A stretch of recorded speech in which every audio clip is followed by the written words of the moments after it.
Je connais comment il travaille. Je connais la grâce de Dieu que Dieu lui a fait. Il n'est pas seulement un apôtre. Il est aussi un prophète. Il travaille dans le prophétique. Alors sois seulement sensible pour profiter aussi de cette grâce. J'aimerais dire à quelqu'un, pendant toutes les interventions de l'apôtre Sylvain ici, j'écoute toutes les interventions de l'apôtre.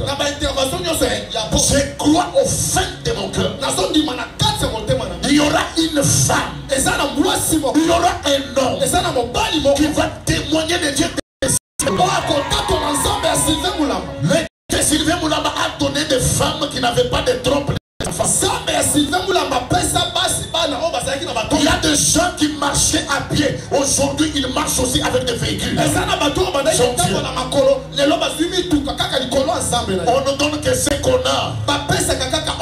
Dieu lui a fait grâce. Dieu lui a béni. Il a une bonne famille. Il vit bien. Il va te donner que ce que Dieu lui a donné aussi. Comment tu me parleras de Dieu qui bénit pendant que toi-même tu n'es pas béni? Comment tu me parleras de Dieu qui délivre pendant que toi-même tu n'es pas délivré? Un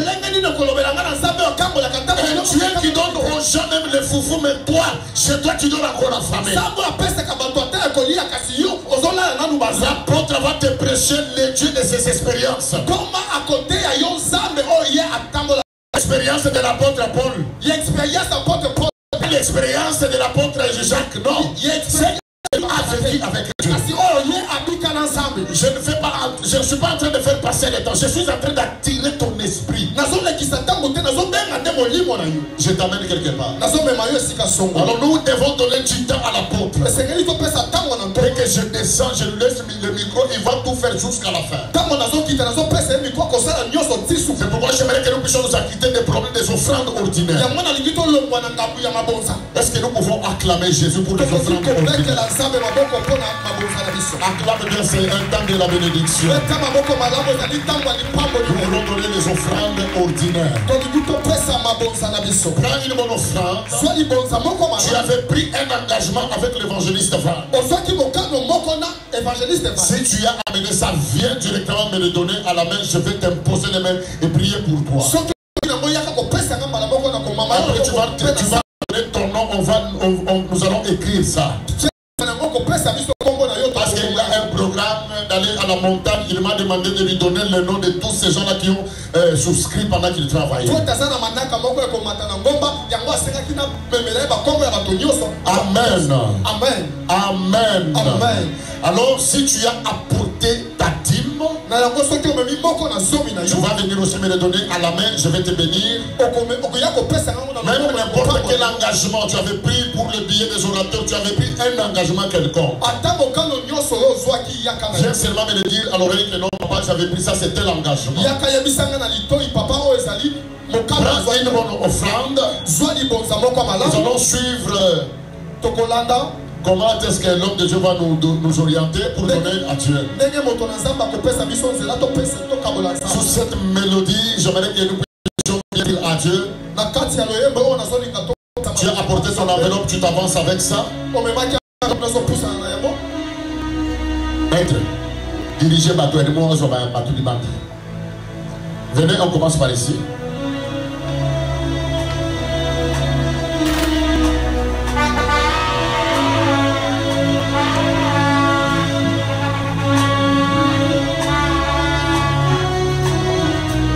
Engagement, sois béni.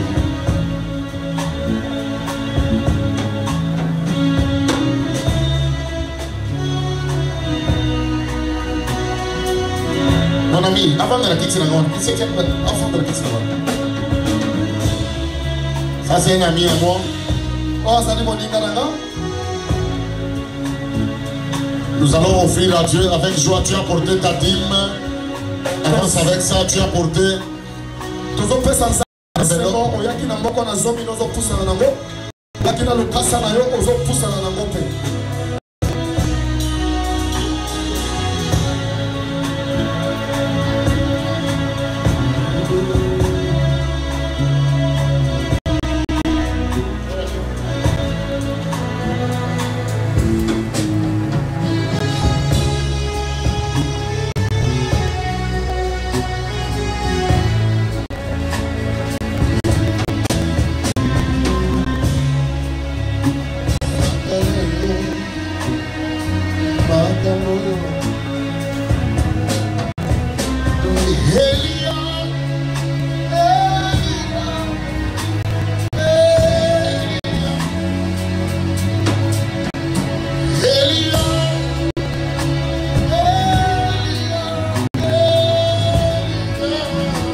pembeni nayo yango nde makasi nanga nayokaka mongongo nayo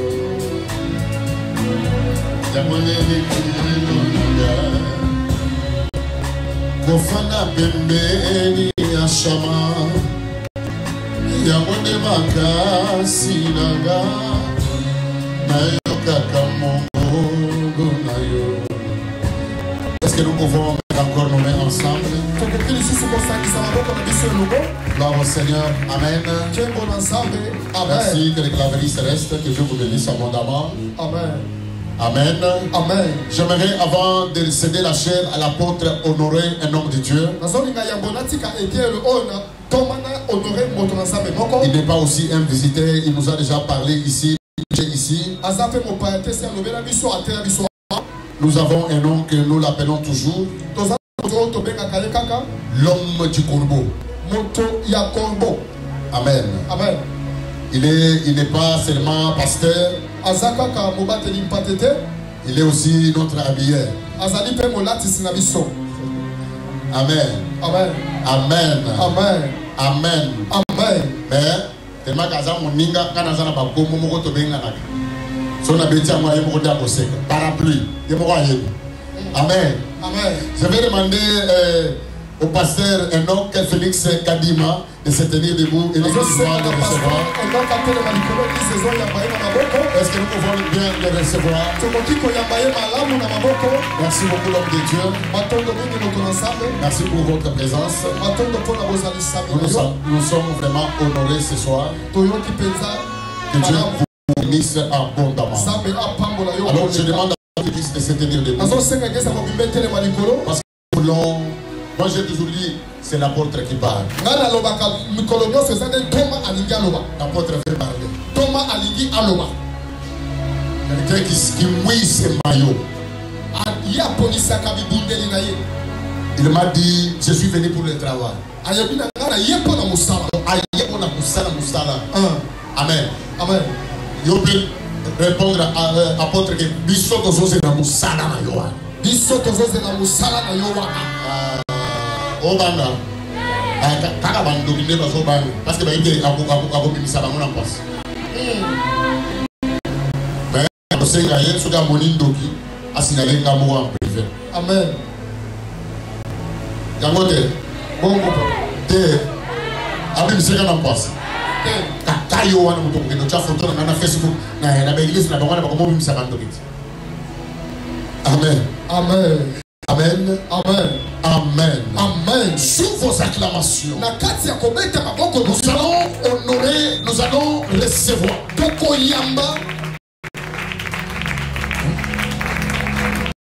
Nous allons recevoir l'homme d'or. Un homme grâce. Je n'ai pas dit que c'est un homme qui a la grâce de Dieu. Non. J'ai bien dit un homme d'or. D'autres, ils partent à la montagne pour chercher les dons spirituels. Mais lui, c'est un don que Dieu nous a donné. Lui, c'est une grâce. Je t'avais dit dans l'accomplissement de ta vision, tu dois rencontrer des personnes. Et ce soir, la cité de prière est en train de recevoir les dons.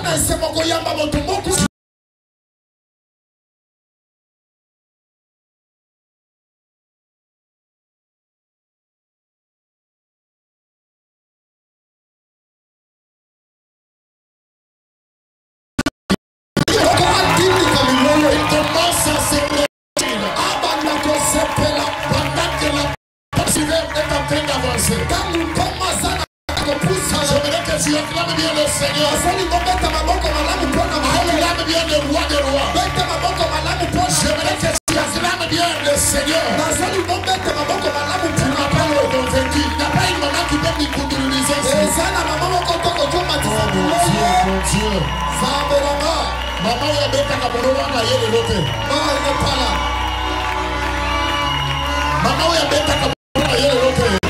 il y a des gens qui ont oh mon Dieu, mon Dieu. Mon Dieu, mon Dieu. Ma place est un homme qui reçoit pour la besoin de sa patrouille. Mon apôtre. Avec respect. Wow. Quelle atmosphère dans la... Je vous prie de vous lever pour vivre la parole de Dieu. Je vous propose un seul texte. Mais en parlant, nous allons essayer de pouvoir toucher notre texte. Nous sommes dans Nombre chapitre 13. Nous allons développer, on va faire une lecture kangourou. Nous prenons le verset premier jusqu'au verset 2. Et nous allons sauter pour le verset 21. Et nous allons nous arrêter jusqu'au verset 27. Je lis dans le précieux de Jésus-Christ de Nazareth. L'Éternel parla à Moïse et dit: envoie des hommes pour explorer le pays des Cananéens, que je donne aux enfants d'Israël. Tu enverras un homme de chacune des tribus. De leur père, tous seront des principaux d'entre eux. Je prends le verset 21. Ils montèrent et explorèrent le pays. Depuis le désert et d'ici jusqu'à Rehob sur le chemin de Hamath. Ils montèrent par le midi. Et ils allèrent jusqu'à Hébron. Où était chez Shachi et à Talamaï, enfant d'Anak. Hébron avait été bâti 7 ans avant Soan en Égypte. Je saute, je lis 26. À leur arrivée, ils se rendirent auprès de Moïse et Aaron et de toute l'assemblée des enfants d'Israël à Kadesh dans le désert de Paran. Ils leur firent apporter ainsi qu'à toute l'assemblée. Et ils leur montrèrent leurs fruits du pays. Voici ce qu'ils rencontrèrent à Moïse. Nous sommes allés dans les pays où nous envoyés à la vérité. C'est un pays où coule le lait et le miel. Et en voici les fruits. Mais le peuple qui habite ce pays est puissant. Les villes sont fortifiées, très grandes. Nous y avons vu des enfants d'Anak. Les Amalécites habitent la contrée du midi. Les Essiens, les Jébusiens et les Amoréens habitent la montagne. Et les Cananéens habitent près de la mer et le long du Jourdain. Caleb fit taire le peuple qui murmurait contre Moïse. Il dit: montons à nous du pays, nous y serons. Veuillez vous asseoir, merci. Élève ta main droite.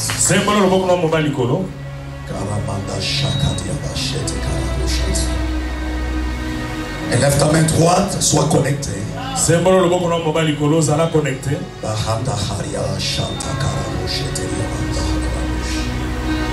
Les dieux des esprits et prophètes, nous avons besoin de toi.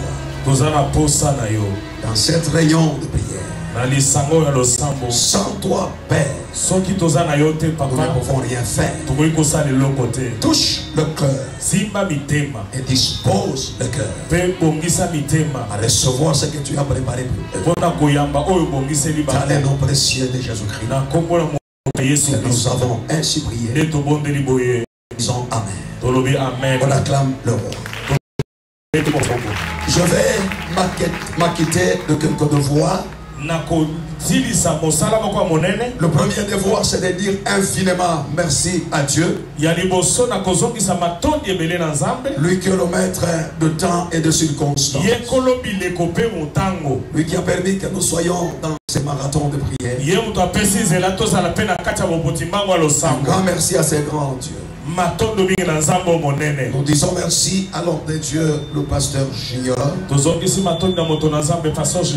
pour la répétition de confiance à notre ministère. Le fait de nous appeler, c'est vraiment une considération. Et nous sommes avec vous.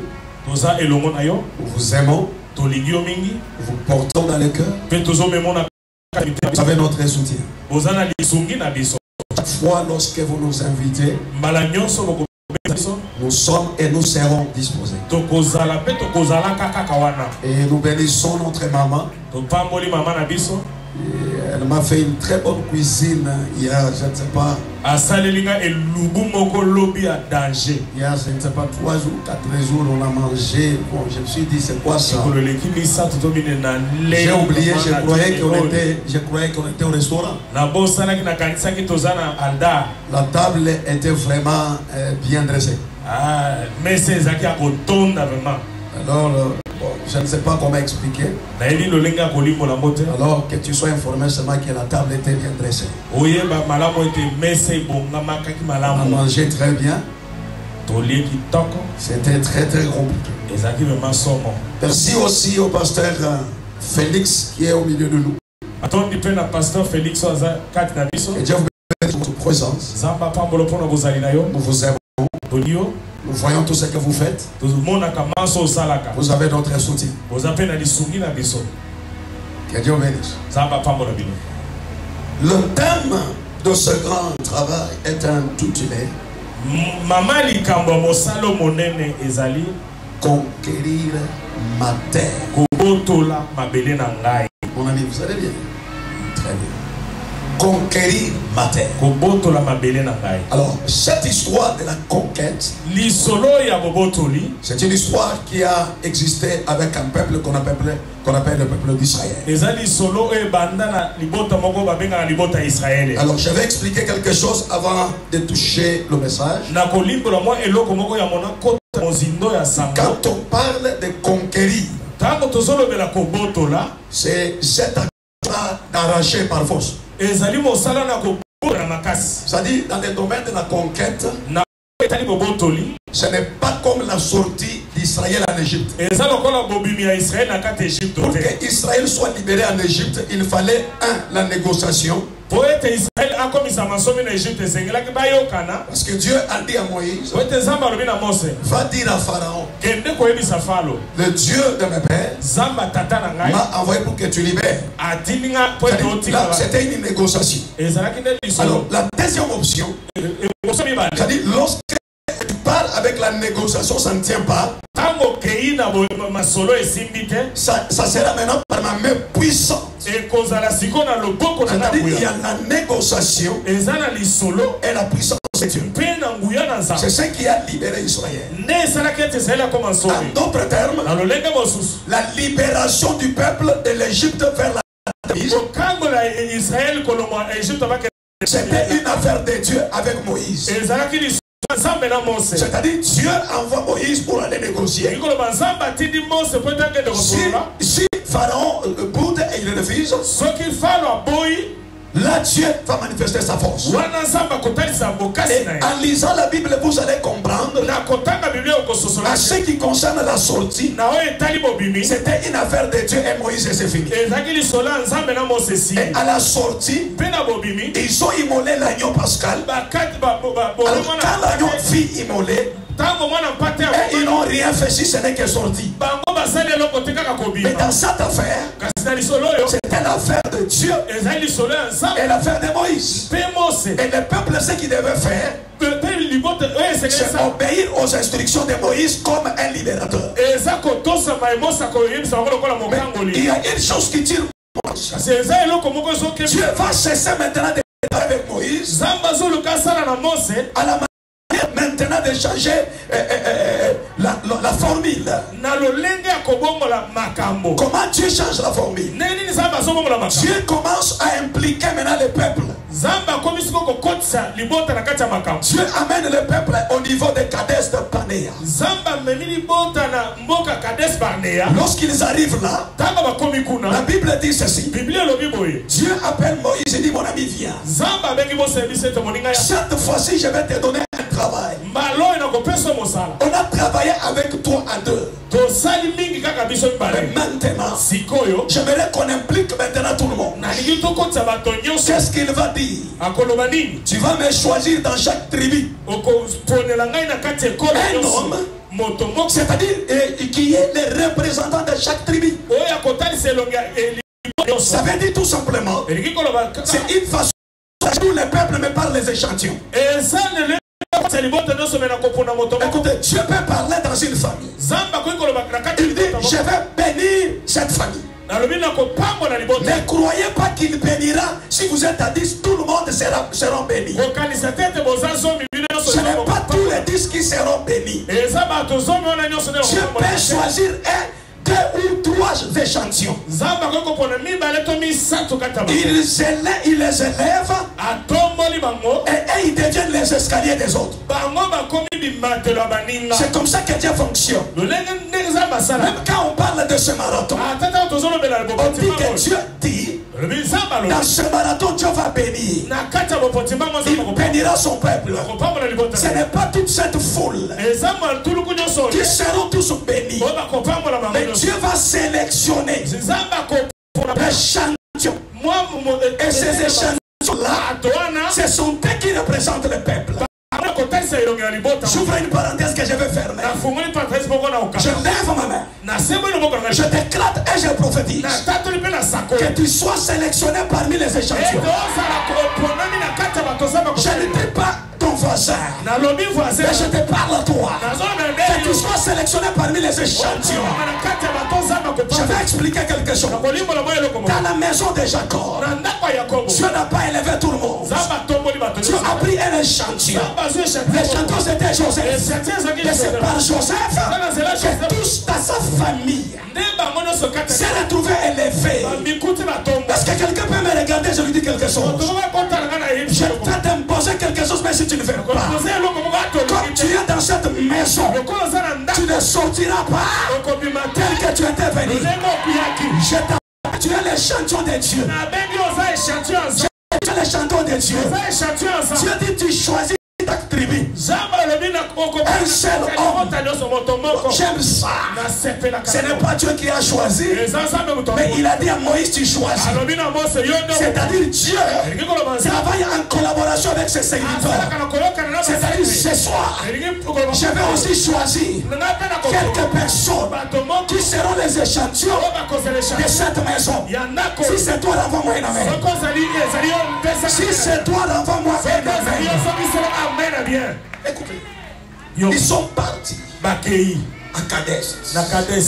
Alors mon sous-thème commence là-bas. 4 choses à éviter pour conquérir la terre. 4 choses à éviter pour conquérir la terre. Écoutez mes amis, toi tu n'as pas une terre à conquérir. Ici, l'idée du père de la maison, l'idée du père de la maison, il veut dire tout simplement ceci: il y a des choses que Dieu vous a promises. Ça fait longtemps, Dieu l'a déjà libéré, mais il y a des géants qui les possèdent. Alors sa pensée,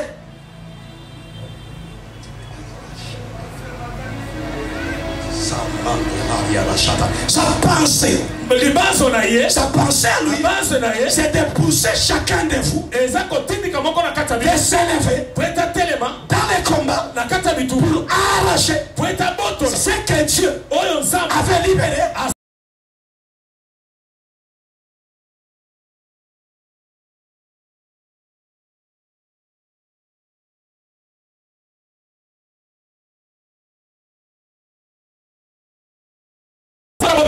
Israël c'était Cana. Mais il n'ira pas en Cana. Mais toi, il y a l'ainsi dit Dieu. Tu l'as parlé au début de l'année.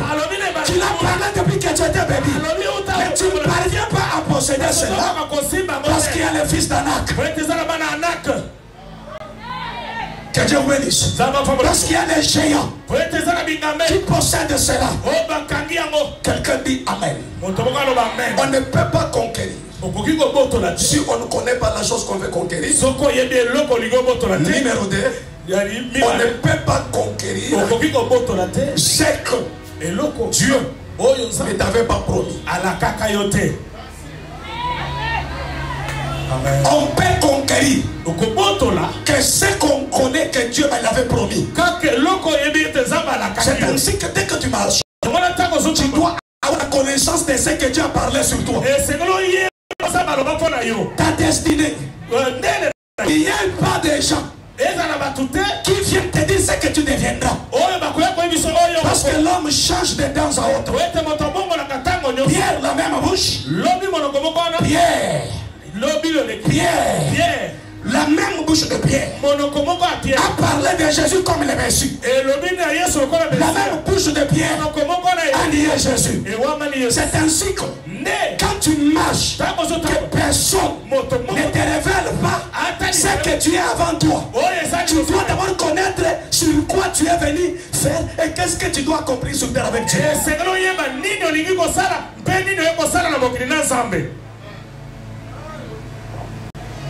Israël à Kadesh Barnea. La loi de la vision dit ceci. Ce que tu peux voir, tu peux le posséder. C'est ainsi que les connaissants que ces gens ici, ils ne peuvent pas posséder ce qu'ils n'ont pas vu. C'est ainsi que Dieu, quand il veut envoyer quelqu'un ou amener quelqu'un loin, il ne commence pas par le message. Il commence par la vision. Et la vision maintenant est accompagnée d'un message. C'est pourquoi un bon messager doit avoir un message identique de sa vision. C'est ainsi que quand il a cette vision, c'est une motivation. Quel que soit les hauts et les bas, il sait ce que Dieu lui avait montré. Les gens peuvent le décourager. Les gens ne viennent pas. Les gens ne viennent pas. Lui connaît dans les secrets ce que Dieu lui avait fait voir. Et son langage n'est pas lié aux circonstances, mais son langage est lié à la vision. Tu peux m'abandonner, tu peux me refuser. Mais mon problème à moi, je n'abandonne pas parce que je sais que j'ai déjà vu que Dieu m'avait fait voir. Est-ce que je peux parler? Je peux parler. Je n'ai pas encore parlé. Je fais que les taxis. Je fais le taxi. Je suis en train de chercher comment je vais parler, mais je n'ai pas encore trouvé. Je cherche par où frayer le chemin. Saint-Esprit, aide-moi. Pourquoi je ne vais pas parler? Saint-Esprit va m'aider. Israël, avec tout le peuple à Kadesh, le chanson est descendu en Égypte, à Canaan. En lisant la Bible, ils ont exploré Canaan pendant 40 jours. Ils sont montés à Hébron, ils sont sortis. Ils sont allés à Jébus, ils sont sortis. Ils ont exploré Canaan. J'aime ça. Au 40e jour, ils ont pris une grappe de raisin. Ils commencent à sortir avec ça. Alors ils se retrouvent maintenant à Kadesh. Ils étaient au nombre de 12. Alors les 10 commencent à faire rapport à Moïse. Moïse, lorsque nous sommes arrivés à Canaan, on a exploré le pays. C'est un bon pays. C'est un pays où coule le lait et l'eau. Mais une chose, c'est une terre qui dévore les habitants. On a trouvé le fils d'Anak le géant. Moïse, ton Dieu, a fait un mauvais choix. Il devait nous promettre autre chose que Canaan. Canaan coule le lait et miel. Il y a les géants. Alors moi je les pose la question parce que j'étais là ce jour-là. Si les géants étaient plus forts, comment vous êtes entrés? Vous avez fait 40 jours et vous êtes sortis sains et saufs. Je les pose encore la question. Vous êtes partis au nombre de combien? Ils me disent au nombre de 12.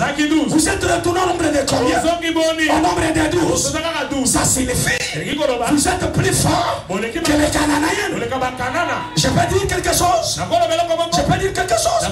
J'ai compris par là que ce que tu as reçu de Dieu est plus grand que ce que tu attends de Dieu. Je peux expliquer. Je dis ce que tu as déjà reçu de Dieu est plus grand que ce que tu attends de Dieu. J'explique rapidement et je passe.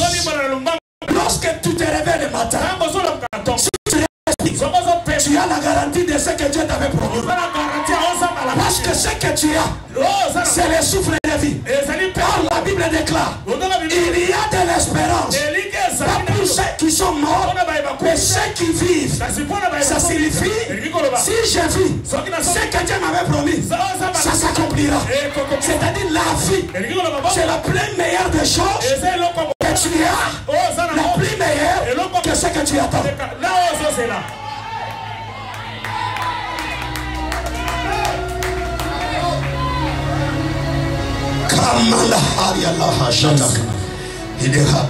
Je sens quelque chose dans la maison ici.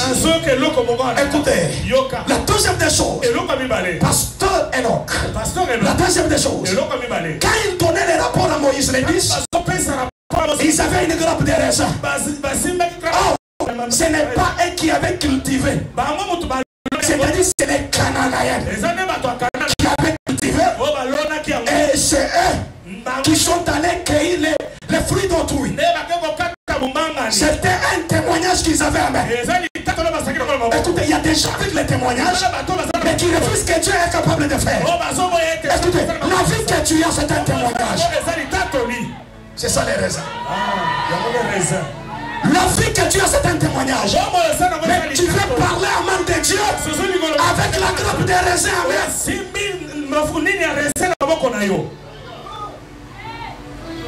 On a tout pris, mais on n'a pas enlevé Dieu. On a tout pris, mais la vie, on ne m'a pas touché. C'est-à-dire, c'est un témoignage.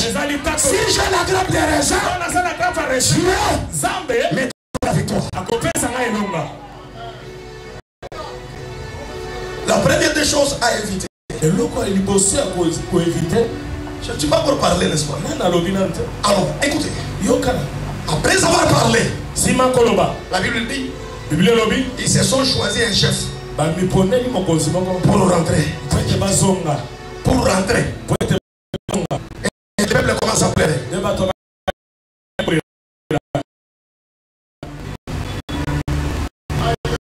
Il y a deux niveaux qu'on rencontre dans la vie. Numéro 1, les décourageurs. Numéro 2, les gens qui critiquent. Alors je vais te donner un conseil rapidement. Vis avec les gens qui te critiquent et ceux qui te découragent. Parce que ceux qui te découragent poussent à l'abandon. Et ceux qui te critiquent poussent à l'abandon.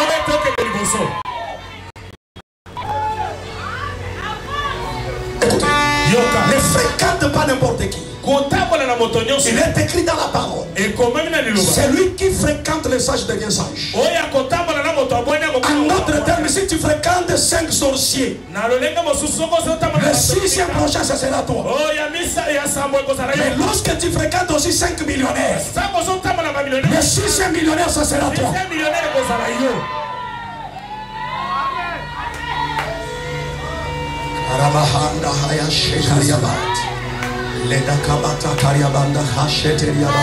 C'est un marathon de prière, je pense.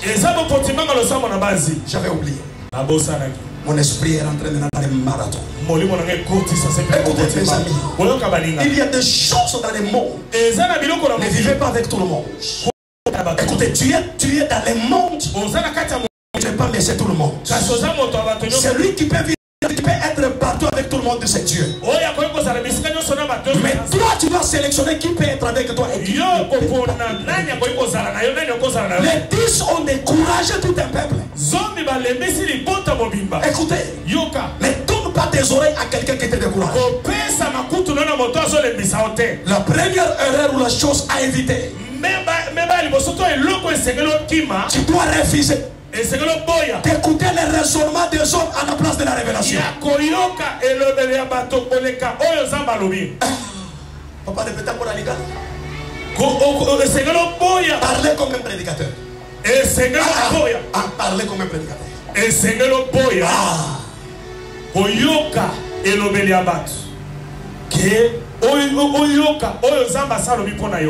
Tu dois éviter la voie des raisons que la voie de la révélation.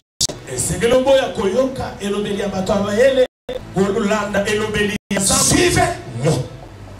Celui qui a promis Canaan, ce n'était pas les 10 espions. Celui qui a promis Canaan, c'était le Dieu du ciel. Dans Job chapitre 42, le verset 1er, Job dit ceci: je reconnais que toi tu peux tout. Et rien ne peut s'opposer à tes pensées.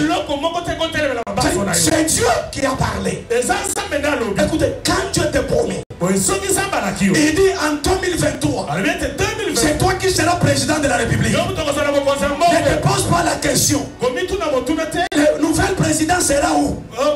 Et l'ancien sera où? Si Dieu dit c'est toi qui seras directeur de telle entreprise, toi ne te pose pas la question. C'est comme Marie. Parce que Gabriel a apparu dans sa vie. Toi, Marie, tu as trouvé grâce. Et puis toi, tu enfanteras. Tu tomberas enceinte. Marie dit ceci: je ne connais pas d'homme. Comment cela se fera-t-il?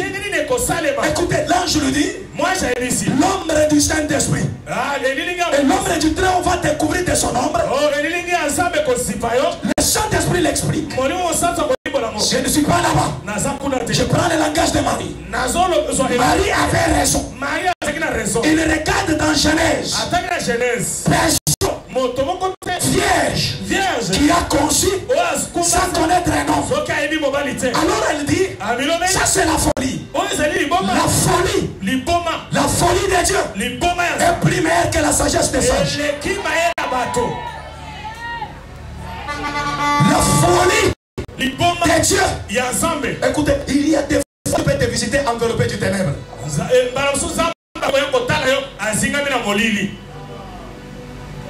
Dieu peut te visiter, mais enveloppé du ténèbre. Maintenant, les gens qui n'ont pas la révélation ne vont pas découvrir que c'est lui Dieu. Mais celui qui a la révélation ne va pas céder au vent de la raison. Pierre dans la barque avec les disciples. Jésus marche sur l'eau. Dans les noirs. Alors il marche. Tout le monde l'appelle fantôme. Mais Pierre, il regarde. Il dit non. Si c'est toi, autant que je marche. Pierre avait une autre vision. Les autres ne croyaient même pas que c'était un Dieu. Il fait apparaître dans les ténèbres. Jésus encore. Le tabernacle était couvert par la peau. Le parvis était éclairé par la lumière artificielle. La lumière naturelle. La lumière naturelle. Mais à l'intérieur, c'est là où il y avait la lumière. Et à l'extérieur, il n'y avait aucune lumière. Mais si tu as besoin de la lumière, il faut entrer à l'intérieur. C'est-à-dire, il y a des fois, Dieu peut être avec toi, mais toi tu ne le découvres pas. Parce que tu n'as pas la vision, tu n'as pas la révélation. Pourquoi avec Dieu?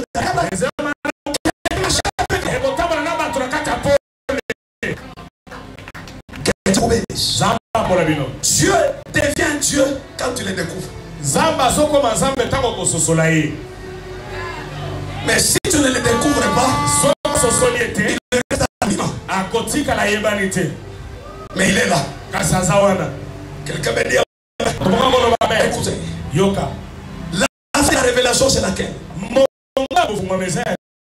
Qui a dit, je vous donne Cana. Avant des raisons, c'est laquelle? C'est l'analyse des hommes qui ont exploré. Il y a deux éléments que tu dois éviter qui tuent la révélation. La première des choses, c'est la vue. Quelqu'un a une promesse. Il a arrivé, comment ça dit?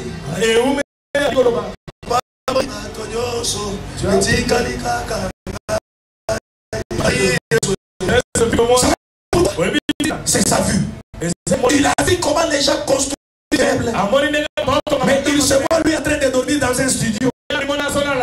Il voit des femmes qui étaient dans le même quartier avec eux.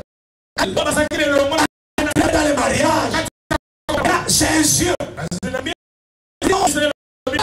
Déjà, pourquoi toi aussi, entre la vie ou entre la révélation et la vie, la différence. Et la spirituelle,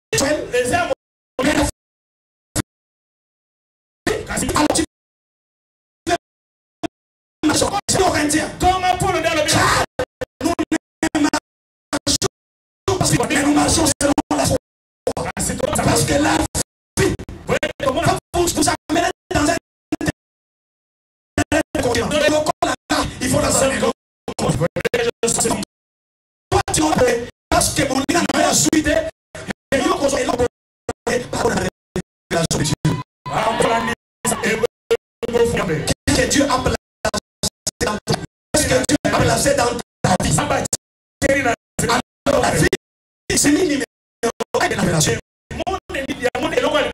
Les 10 espions. Lorsque Dieu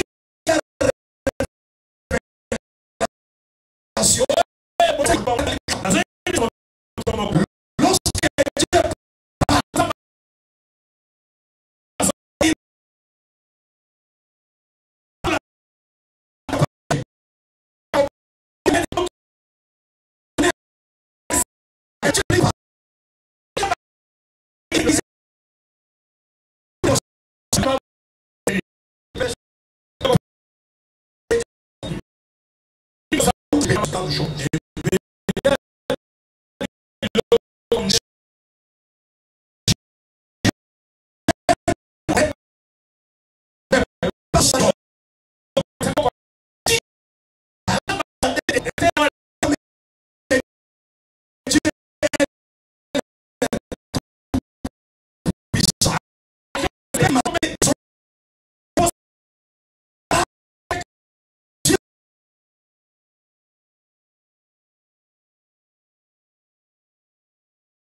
a demandé de leur donner.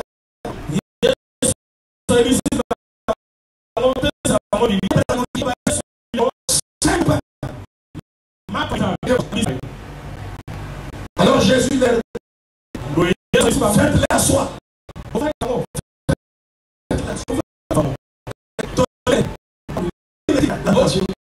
Si on a un économiste aujourd'hui, on le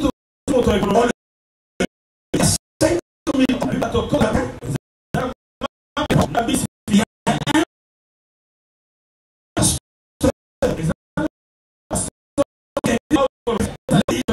les marteaux et les micros, je vous explique.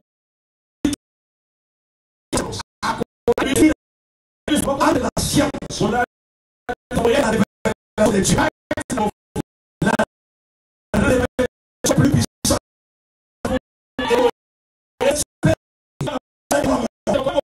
Tu as une promesse. Dieu promise il y a longtemps. C'est ça. C'est que Dieu a dit. C'est rien qui peut empêcher. Tu sais.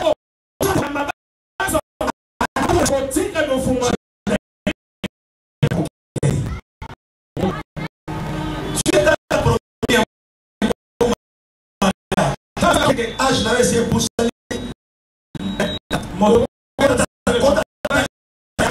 Même mariage comme ça.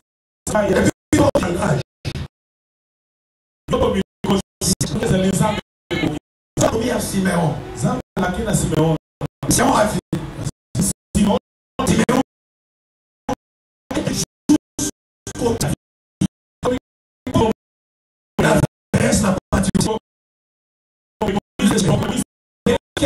C'est la